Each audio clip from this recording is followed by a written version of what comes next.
So picture this. It's June 1942. An engineering director from the Krupp steel firm named Edward Grotte manages to get a private meeting with Adolf Hitler. Now, he doesn't just bring the standard, reasonable military plans. No, he brings a blueprint for what is essentially a rolling mountain. Germany was already building the Tiger tank, which was already a massive, terrifying machine. But Grotte looks at it and goes, "Nah, that's too small." He proposes the Land Cruiser P-1000, a mobile fortress weighing exactly 1 million kilograms. Yeah, 1,000 tons. To put that into perspective, a standard tank at the time was around 45 tons. Grotte's creation was longer than a blue whale, taller than a 3-story building, and wider than a modern 4-lane highway. Literally a moving apartment block with tracks. If you pitched this to any normal military general, they would have thrown him out of the window. It defied every basic law of physics and logistics. But Grotte knew his audience. Hitler didn't think like a general. He loved ridiculously giant monuments. He approved the design on the spot and gave it a codename. The Ratte, the Rat. Because apparently, irony existed in 1942.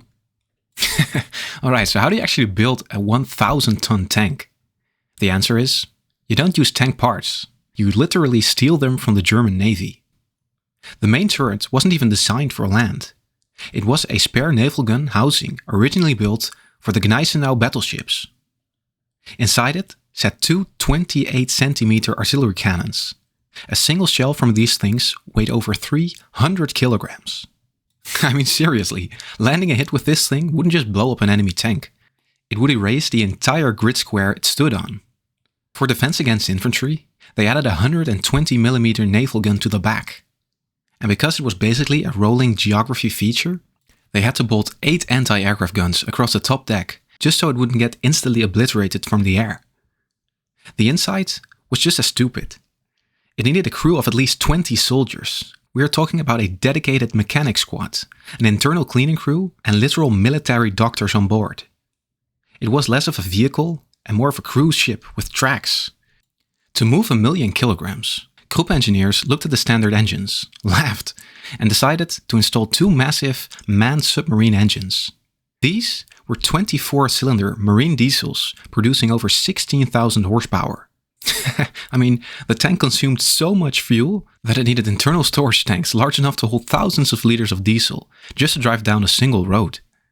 Now, the blueprints looked amazing in a nice, warm Berlin office. But then the actual tank specialist looked at it, and the collective facepalm could be heard across Europe. The operational reality was a complete disaster. First of all, infrastructure. The Ratte could not be used on European roads. Its weight would instantaneously crush asphalt, pulverize cobblestones, and sink straight through standard concrete foundations. Bridges? Forget about it. Crossing almost any river in Europe would cause the bridge to collapse like a deck of cards. The engineers actually argued, well, the tank is so tall, it can just drive through the rivers. Sure, great plan, except rivers have mud. Imagine driving a 1,000-ton metal brick into a soft, wet riverbed. I mean, it would sink straight to the mantle of the earth and stay there until the end of time. Then, there's the tactical side of things. It was supposed to be unstoppable, but it was actually a giant death trap. Allied aircraft wouldn't even need precise bombing runs to hit it. You could see it from kilometers away. It had 0 speed to dodge, no cover to hide behind. And if a single track broke from mechanical failure, your unstoppable fortress instantly became the world's largest stationary target for heavy artillery.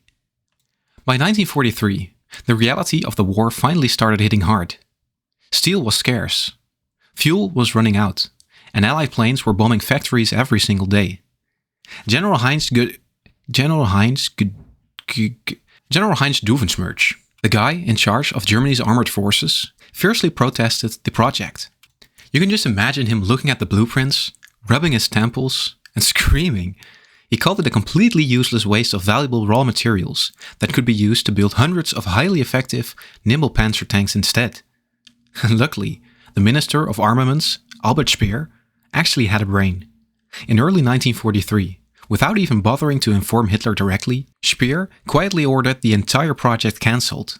The blueprints were filed away, the naval turrets were sent to coastal defenses, and not a single plate of armor steel was ever cut. The Ratte never fired a single shot, never even saw a real battlefield, and never left the drawing board. Honestly, it's the ultimate historical record of late-war desperation, an era where industrial reality was completely abandoned in favor of pure, unadulterated delusion. But hey, at least we got a great story out of it.